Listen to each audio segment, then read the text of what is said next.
Sahabat beriman rahimakumullah, tahukah Anda bahwa terdapat dosa yang lebih besar dibandingkan dengan berzina dan membunuh bayi hasil zina?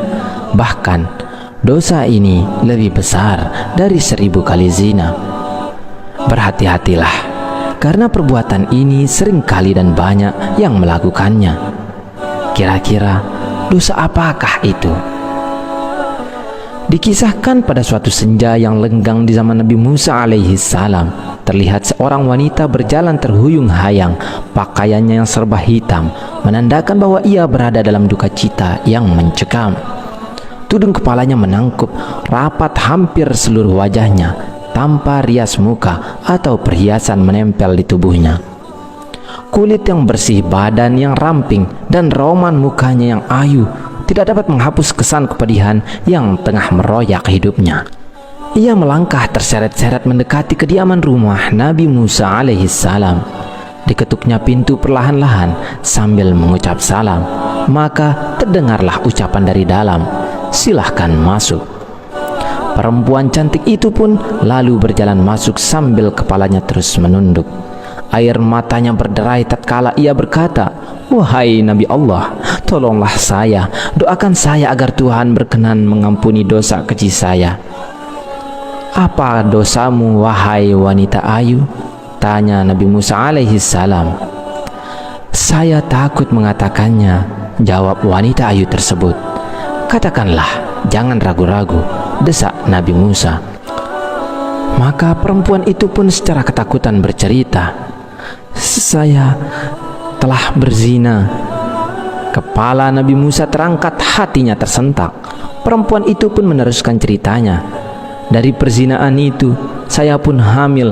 Setelah anak itu lahir kemudian saya langsung mencekik lehernya sampai meninggal," ucap wanita itu seraya menangis sejadi-jadinya. Mata Nabi Musa pun berapi-api, dengan muka berang ia menghardik, "Perempuan celaka, pergi kamu dari sini, agar siksa Allah tidak jatuh ke dalam rumahku karena perbuatanmu," teriak Nabi Musa sambil memalingkan wajah karena jijik. Perempuan berwajah ayu dengan hati bagaikan kaca membentur batu yang hancur luluh lantah segera bangkit dan melangkah surut. Ia menangis terangguk-angguk dan keluar dari rumah Nabi Musa alaihissalam. Ratap tangisnya amat memilukan. Ia tak tahu harus kemana lagi hendak mengadu. Bahkan ia tak tahu kemanakah kakinya akan melangkah. Bila seorang nabi saja sudah menolaknya, bagaimana pula manusia lain bakal menerimanya? Terbayang olehnya betapa besar dosanya, betapa jahat perbuatannya. Setelah wanita ayu keluar dari rumah Nabi Musa, malaikat Jibril pun turun mendatangi Nabi Musa. Malaikat Jibril lalu bertanya, "Mengapa engkau menolak seorang wanita yang hendak bertaubat dari dosanya? Tidakkah engkau tahu dosa yang lebih besar daripadanya?" Nabi Musa pun terperanjat. Dosa apakah yang lebih besar dari kekejian wanita pezina dan pembunuh itu? Maka Nabi Musa dengan penuh rasa ingin tahu bertanya kepada malaikat Jibril, "Betulkah ada dosa yang lebih besar daripada perempuan yang hina itu?" "Ada," jawab malaikat Jibril dengan tegas. "Dosa apakah itu?" tanya Nabi Musa yang kian penasaran. "Orang yang meninggalkan sholat dengan sengaja dan tanpa menyesal," jawab malaikat Jibril. "Orang itu dosanya lebih besar daripada 1000 kali berzina," lanjut malaikat Jibril.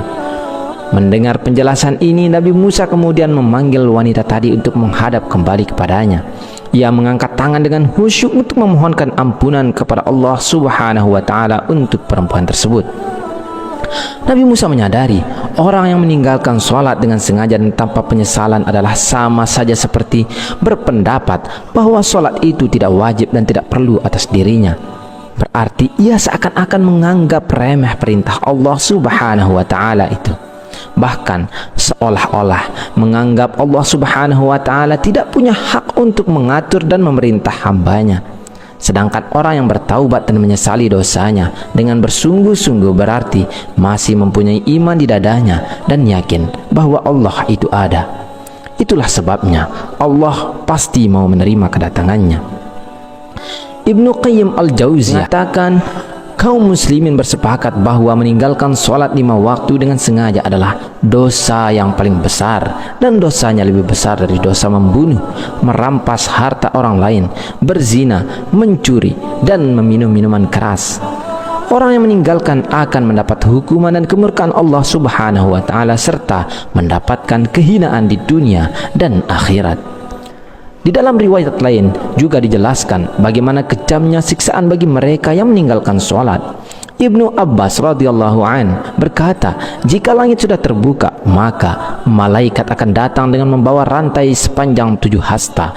Rantai tersebut akan digantungkan kepada orang yang tidak melaksanakan sholat, kemudian dimasukkan ke dalam mulutnya dan akan keluar dari duburnya. Kemudian malaikat mengumumkan, ini adalah balasan orang yang menyepelekan perintah Allah.